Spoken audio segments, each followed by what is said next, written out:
So let's turn our attention to the International Space Station. This is one of those occasions where we can't really trust two-dimensional media, because all we have is images and video that supposedly prove that there's an International Space Station up there and it's been manned since 1999. One of the most visible indications that there are people up in space inside the International Space Station is that they're in zero gravity. However, NASA has an aircraft known as the Vomit Comet, and when this aircraft takes a certain flight path, the people inside feel weightlessness.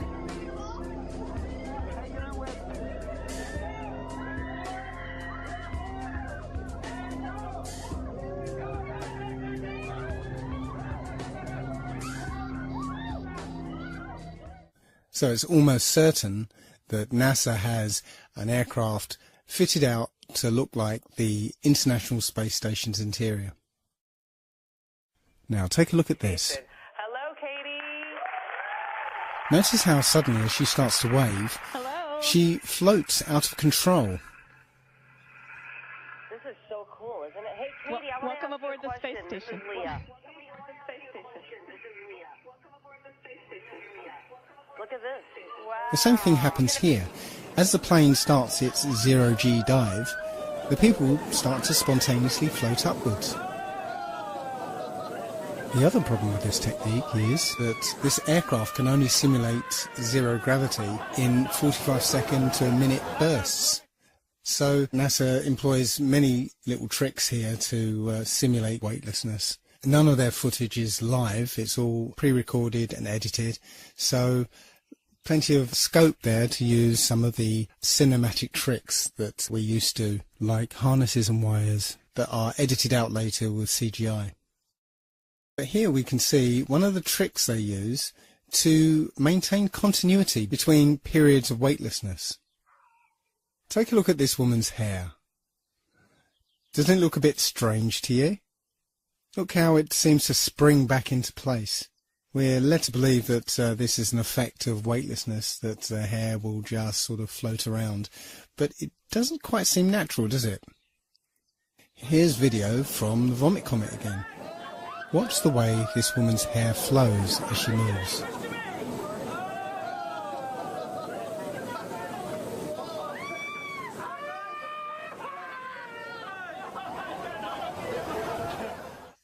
Seems quite obvious now that this is some kind of perm or hairspray, so that between periods of weightlessness we get that visual continuity.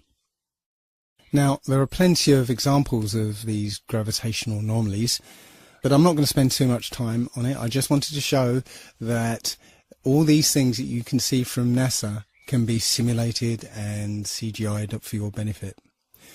They don't seem to do any real scientific experiments up there. The effort seems to be just to get you to believe that they're there. That's it. There are also plenty of anomalies when you look at spacewalks. For footage of spacewalks on the exterior of the International Space Station, NASA will freely admit they have a huge swimming pool called the Neutral Buoyancy Lab, where they train their astronauts, and within this huge swimming pool they have a mock-up of the exterior of the International Space Station. I'm going to show you a video from a YouTuber called Jungle Surfer, who's done the best expose of spacewalking anomalies. Another aspect of the illusion of space travel is spacewalks. These are faked inside a swimming pool. It's a custom-built swimming pool, and that's a great way to fake zero gravity. About 6 months ago, in 2013, a gallon of water leaked into one of their spacesuits in a matter of seconds. NASA doesn't really have a proper explanation for how on earth this could have happened. There shouldn't be water leaking into someone's helmet and a person almost drowning in space. How can you drown in space? They now wear snorkels to make sure that they don't drown in space. How can this be happening? A snorkel in space? There could be some water in the porous plate sublimator. When they were on the moon, they supposedly had about a gallon of water, but that cooling system is supposed to be well away from their head. There really is no sane explanation for why a gallon of water would leak into someone's spacesuit, unless you realise the whole thing is faked inside a swimming pool. In this scene, you can see the Chinese spacewalk, and you can see a bubble coming up from the guy's suit. How do you have a bubble in space? Space is supposed to be a vacuum, not a swimming pool. But it's obviously just a swimming pool filled with water. Obviously, there would be some equipment that they could only fix from the outside, but a lot of these spacewalks, it seems like equipment they easily could have configured to be accessible from the inside of the International Space Station. It seems more like an excuse to get out and show their other space trick, which is the faking of spacewalks in a swimming pool. In this vid, you catch a glimpse of someone wearing a scuba tank. Scuba tanks in space? Snorkels and scuba tanks in space? They act like a spacewalk is just a walk in the park, like there's very little danger involved at all. They're looking through the spacesuits. Oh, here's a spacesuit, we're going to go for a spacewalk. As if there's no danger at all, like they don't care. They don't care. They don't act like they're in a life-threatening situation, like they could die at any second, even though they can. So you would think to preserve their life they would want to minimize the amount of spacewalking that they did. But there seems to be an abundance of equipment on the outside of the International Space Station that constantly requires repairing, which makes for a good TV spectacle and is inspired by movies like Sandra Bullock's Gravity. And after Gravity came out, they, of course, had to do another spacewalk to fix some emergency, some piece of equipment that their lives depend on that, amazingly, they can fix every time. But you know what? Thanks to the genius of the engineers at NASA, they employ snorkels in space now, so that should stop them from drowning. Finally, I'm going to leave the last word to one of the astronauts themselves, when he made a tiny little slip-up during a question and answer session. Take note of his body language after he makes his mistake. Hello, my name is Bailey. This question is for Chris. What was high school like for you?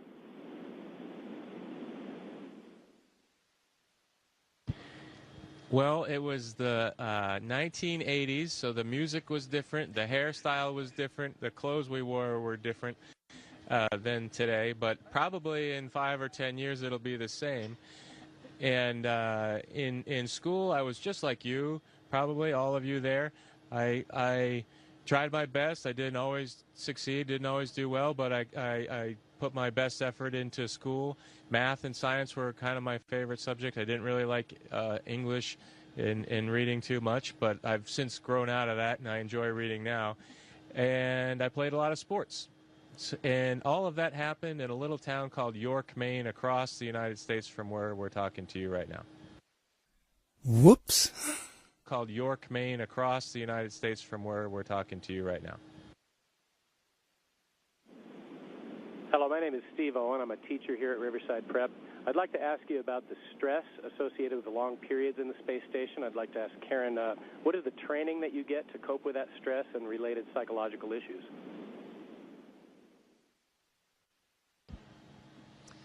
Well, for psychological issues, actually, when we are selected as astronauts, we go through quite a vigorous psychological screening process. You certainly don't want somebody who comes up here and has a breakdown or is claustrophobic. But also, we have, well, like Chris's background as a Navy SEAL and Luca's background as a test pilot clearly prepare them for high-stress situations.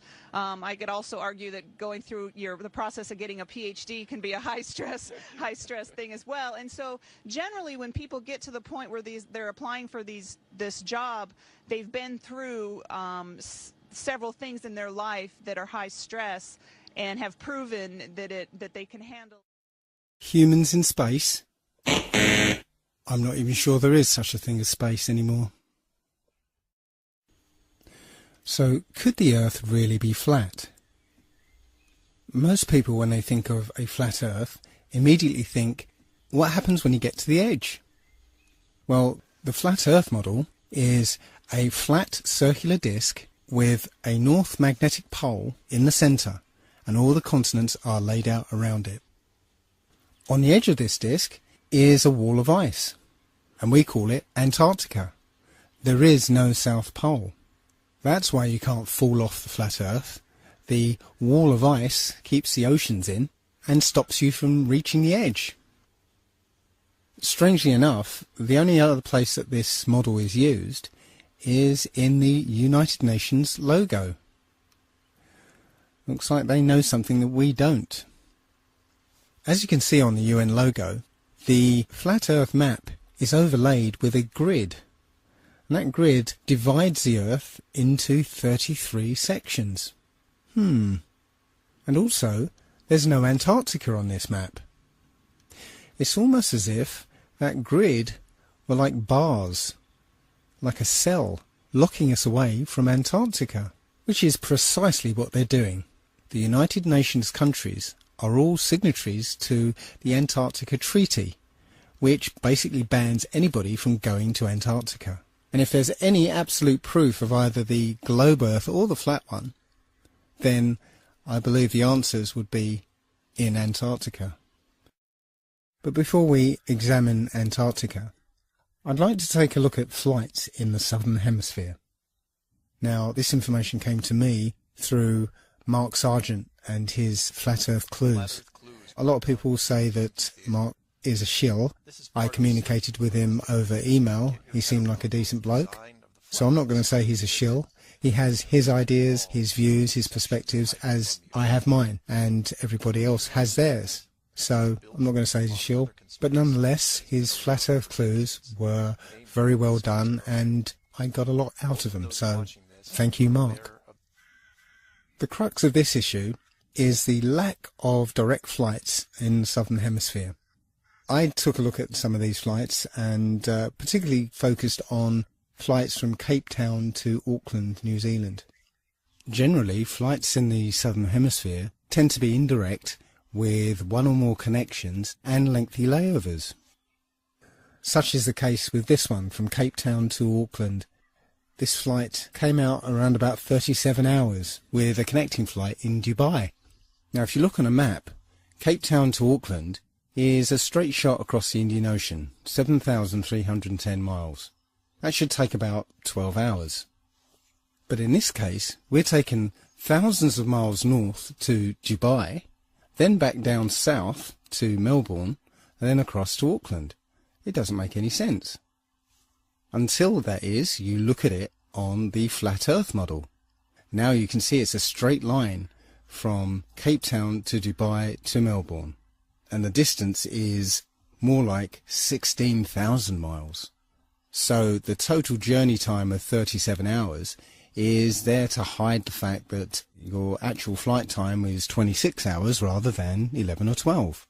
Now, I did find one direct flight operated by Qantas, but who knows? The flight was 14 hours long, but does that flight actually exist? I don't know.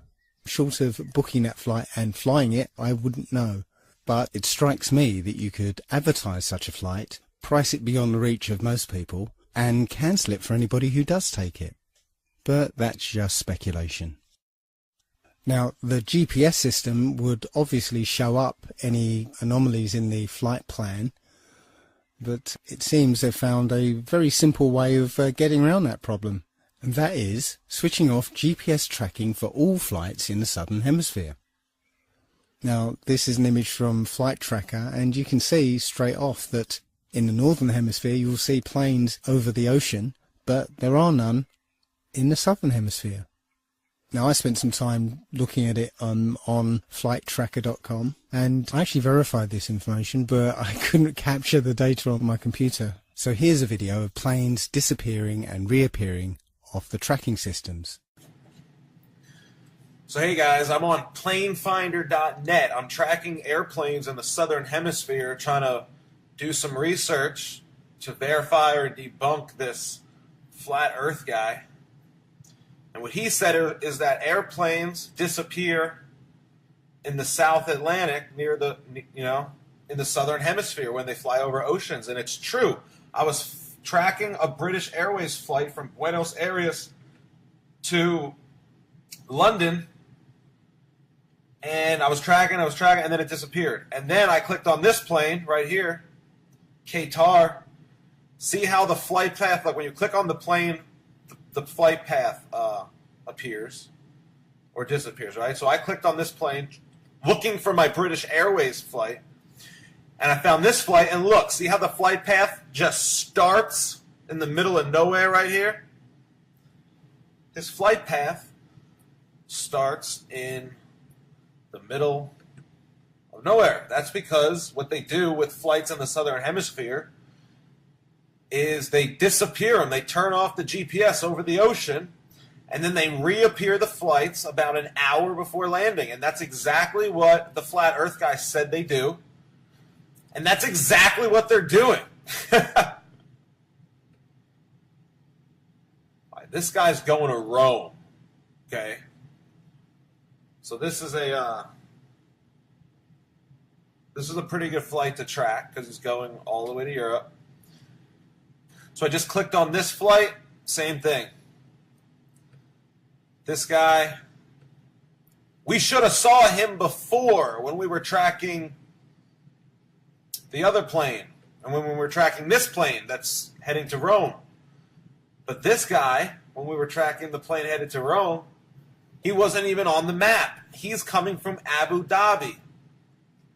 It's in the Middle East. He's been in the air for what, 12, 13, 14, 15 hours?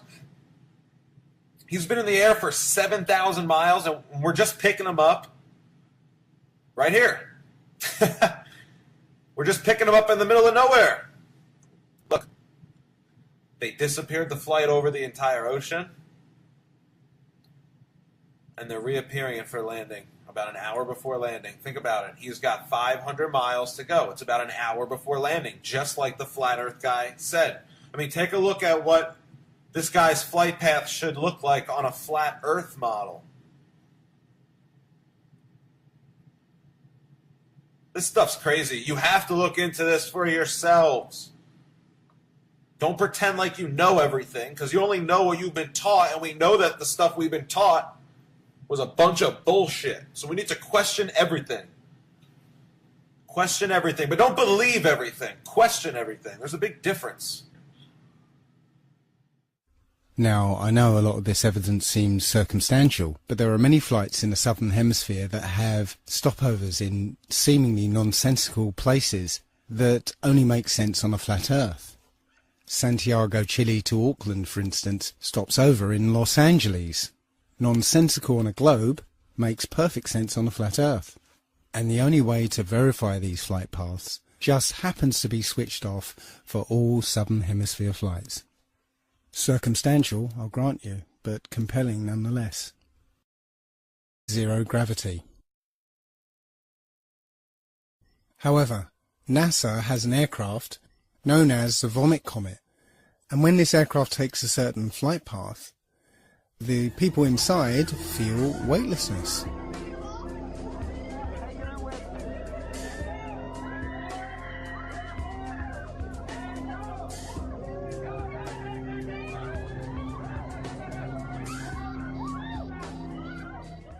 So it's almost... So let's turn our attention to the International Space Station. This is one of those occasions where we can't really trust two-dimensional media, because all we have is images and video that supposedly prove that there's an International Space Station up there and it's been manned since 1999. One of the most visible indications that there are people up in space inside the International Space Station is that they're in cinematic tricks that we're used to, like harnesses and wires that are edited out later with CGI. But here we can see one of the tricks they use to maintain continuity between periods of weightlessness. Take a look at this woman's hair. Doesn't it look a bit strange to you? Look how it seems to spring back into place. We're led to believe that this is an effect of weightlessness, that the hair will just sort of float around. Here, as the plane starts its zero-G dive, the people start to spontaneously float upwards. The other problem with this technique is that this aircraft can only simulate zero gravity in 45-second to minute bursts. So NASA employs many little tricks here to simulate weightlessness. None of their footage is live, it's all pre-recorded and edited, so plenty of scope there to use some of the certain that NASA has an aircraft fitted out to look like the International Space Station's interior. Now take a look at this. Hello, Katie. Notice how suddenly as she starts to wave, she floats out of control. This is so cool, isn't it? Hey, Katie, I want welcome to ask aboard you a the space question. This station. is Leah. Look at this. Wow. The same thing happens